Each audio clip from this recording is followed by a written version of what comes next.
जय हिंद, जय भारत। यूक्रेन ने सबसे भारी अटैक किया है रशिया पे। और कहाँ पे किया है? रशिया के एनर्जी साइट्स पे। और एनर्जी साइट्स कौन सी? One of the major oil refinery पे, रूस की रिफाइनरी पे अटैक किया है यूक्रेन ने अप्रॉक्सीमेटली 200 ड्रोन्स और मिसाइल्स के साथ। और इसके अलावा वो तो एक रिफाइनरी पे अटैक किया है, वो दूसरी बारी अटैक किया है इस वीक में। लेकिन उसके अलावा भी टोटल 1000 ड्रोन और मिसाइलों से यूक्रेन ने रशिया में ताबड़तोड़ अटैक किया है। और जैसे कि हम आपको बता रहे हैं कि यूक्रेन ने अपनी स्ट्रैटेजी चेंज कर दी है। अब वो कन्वेंशनल बैटल नहीं लड़ रहा है, क्योंकि उसको पता है कि कन्वेंशनल बैटल में उसकी बहुत सारी कैजुअलिटी होती हैं। तो इसलिए उसने ड्रोन वॉरफेयर पे अपने आप को पलट लिया है। अब आपको बताते हैं कि ये है क्या। एक एनर्जी उनका प्राइमरी जो टारगेट है वो कोतनिया ऑयल रिफाइनरी है, जो कि साउथ वेस्ट ऑफ मॉस्को में स्थित है। अब ये साउथ वेस्ट ऑफ मॉस्को, आप ये समझ लीजिए कि राजधानी से करीबन 15 किलोमीटर दूर है ये साइट। और उस पे यूक्रेन ने लॉन्ग रेंज ड्रोन्स के साथ अटैक किया है। अब ये रिफाइनरी इतनी इंपॉर्टेंट क्यों है कि यूक्रेन ने 2 बारी उस पर अटैक किया एक हफ्ते के अंदर अंदर? वो इसलिए क्योंकि वो मॉस्को का और मॉस्को के आसपास का 40% जो पेट्रोल होता है उसकी रिक्वायरमेंट पूरी करती थी, और half of the diesel requirement ये रिफाइनरी होती थी। अब यूक्रेन ने अपने दांव पेच बदल दिए हैं। पहले वो कहाँ लड़ाई करता था? डोनेस्क, लुहांस्क, ज़ेपोरिज़िया, उन सबको कब्जाने के लिए। लेकिन अब उसने अपनी स्ट्रेटजी बदल दी है कि वॉर में ड्रोन्स का यूज करके वो उसके रूस के एनर्जी इंफ्रास्ट्रक्चर को हिट कर रहा है, ताकि उसको इकोनॉमिकली नुकसान हो। अब क्या है, अब ये जो है ये स्ट्राइक क्यों हुई है? ये स्ट्राइक हुई है रशिया के एक अटैक से, जो उन्होंने पोचेक्स लॉर्ना करके एक हिस्टोरिक और होलिस्टिक ऑर्थोडॉक्स मोनेस्ट्री थी, उसको रशिया ने तबाह किया था अपने बॉम्ब के अटैक से। तो उसकी रिटेलिएशन में यूक्रेन ने ये मास बॉम्बिंग की है, ड्रोन्स और आपके मिसाइल्स डाल के। अब ऐसा तो नहीं है कि रशिया उन अटैक्स को बचा नहीं सकता था, और उसने बचाए भी हैं, क्योंकि 1000 ड्रोन जो हैं और मिसाइल्स अगर आते हैं तो उनके पास बहुत सारे सिस्टम हैं। उनके पास S-300 है, उनके पास S-400 है, उनके पास S-500 है, प्रोमीथियस करके जो नया आया है, जो कि अभी उन्होंने किसी को नहीं बेचा है, लेकिन वो आपकी प्रोडक्शन में उन्होंने लगा रखे थे। उसके अलावा ड्रोन्स को कैटर करने के लिए उनका एक बहुत ही इफेक्टिव और कारगर सिस्टम है पंचशीर करके, वो टैंक बेस्ड है। और उसके अलावा since Moscow is the capital city of Russia, उन्होंने सारी बिल्डिंगों में एंटी ड्रोन डिवाइस और एंटी ड्रोन आर्मरी लगा रखी थी। उसके बाद भी आप एक वीडियो देखिएगा।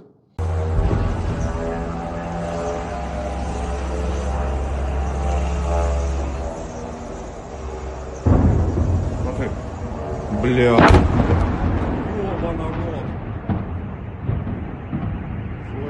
Блядь, людей прямо.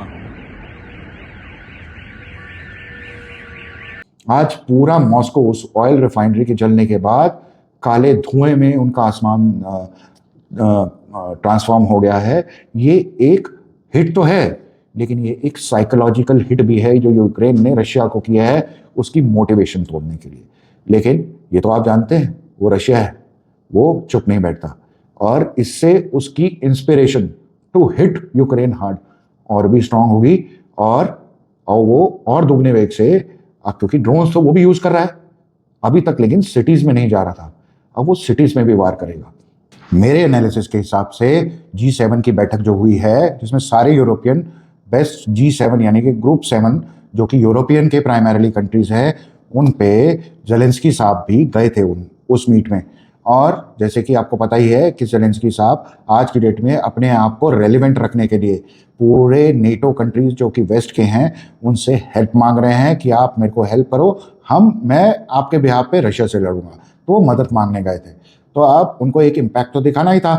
तो ये अटैक मेरे हिसाब से उसी ही एक रणनीति का एक हिस्सा हो सकता है जो कि ज़ेलेंस्की साहब ने अपनाया होगा कि मैं G7 में जाऊंगा, जैसे G7 से निकलूंगा आप एक मेजर अटैक करना, जिससे कि ये जो यूरोपियन नेशन है जो अभी ईरान और USA की वॉर के चक्कर में अभी मेरे को भाव नहीं दे रहे हैं, एक बारी मैं ऐसा ज़बरदस्त अटैक करूं रशिया पे तो उनको लगे कि हाँ ज़ेलेंस्की साहब अभी भी रेलिवेंट है और हमें उनकी हेल्प करनी चाहिए।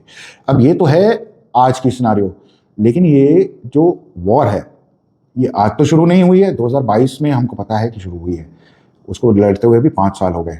लेकिन ये लड़ाई आज की नहीं है, ये लड़ाई शुरू होती है कब? जब पहले सोवियत रूस हुआ करता था। उस टाइम यूक्रेन भी सोवियत रूस का एक हिस्सा हुआ करता था। जब कोल्ड वॉर के बाद सोवियत रशिया स्प्लिट हुआ या बट गया तो उस टाइम यूक्रेन भी अलग हुआ।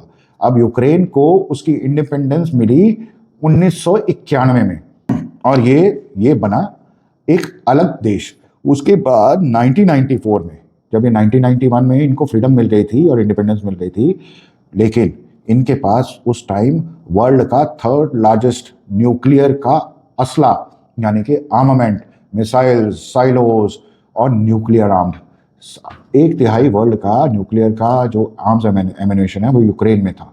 इन्होंने 1994 में बुदापेस्ट मेमोरेंडम के अंडर रशिया के साथ बैठ के ये बोला कि आप मेरी सॉवरेनिटी और मेरी सिक्योरिटी का आप ख्याल रखेंगे, उसके एवज में जितना भी न्यूक्लियर मेरे पास मटेरियल है, मिसाइल्स हैं, मैं सब उनको सरेंडर करता हूं।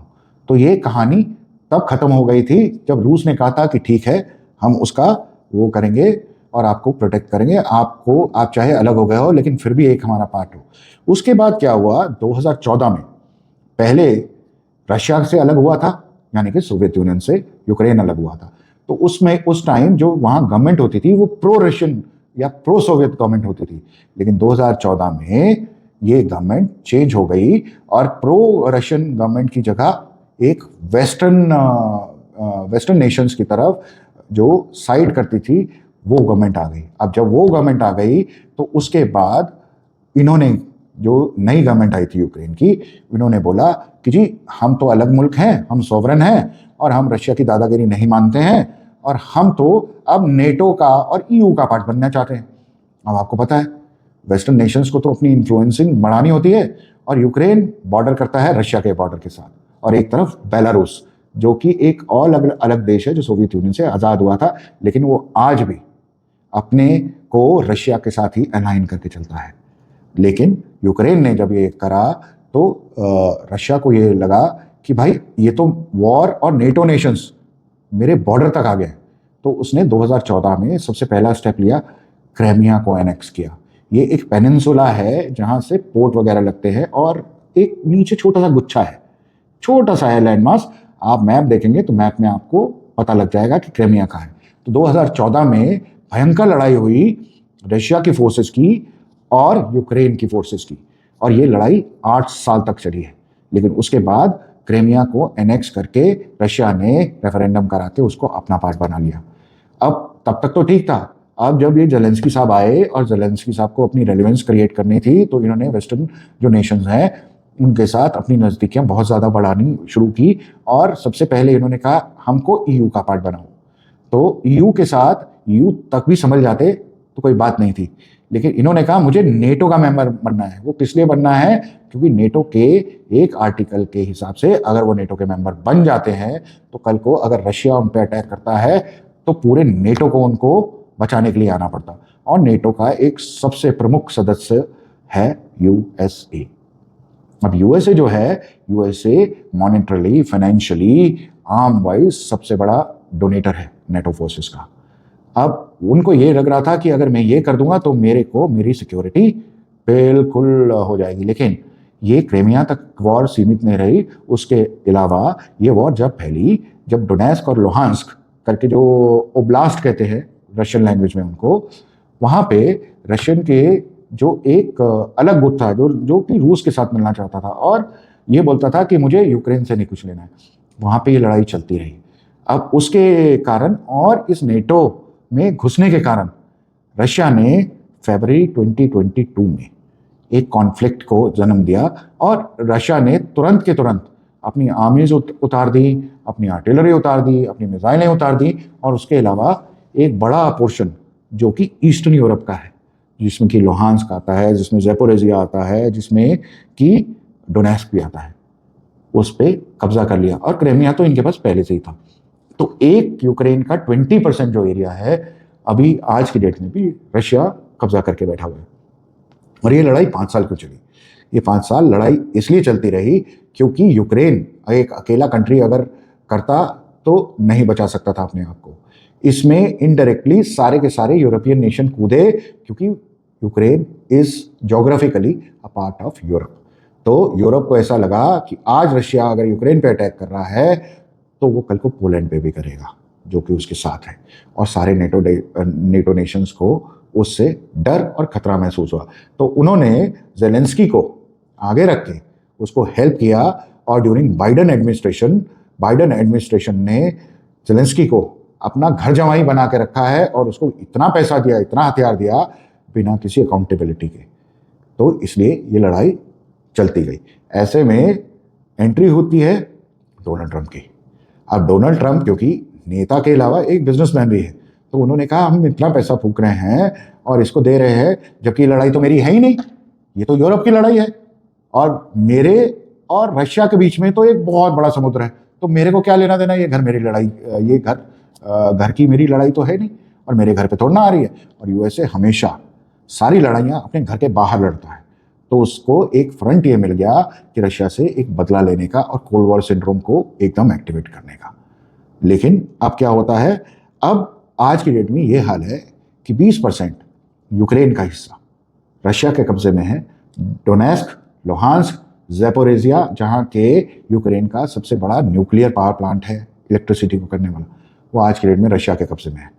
अब अभी तक यूएस ईरान वॉर से पहले ये लड़ाई बहुत सुर्खियों में थी, लेकिन जैसे ही यूएस ईरान वॉर आई हम सब की नजरें इस पर हट गई। लेकिन आज के अटैक ने फिर बता दिया है कि अभी भी रशिया यूक्रेन की लड़ाई चल रही है और जेलेंस्की साहब ये बोल रहे हैं कि मैं अभी भी रेलिवेंट हूँ, रशिया भी अब लाइमलाइट में आ जाएगा। अब इस अटैक के बाद रशिया काउंटर अटैक जरूर करेगा यूक्रेन पे और मेरे एनालिसिस के हिसाब से अब की बारी ताबड़तोड़ हमला होगा between 24 hours to 72 hours Ukraine की कैपिटल सिटी कीव पे। आप इस न्यूज़ पे ध्यान लगाइए और ऐसे ही एक विस्तृत जानकारी के लिए आप हमारे चैनल को देखते रहिए, सब्सक्राइब कीजिए, क्योंकि हमको पता है कि आपको हमारा कंटेंट अच्छा लग रहा है। फिर मुलाकात होगी, तब तक के लिए जय हिंद, जय भारत।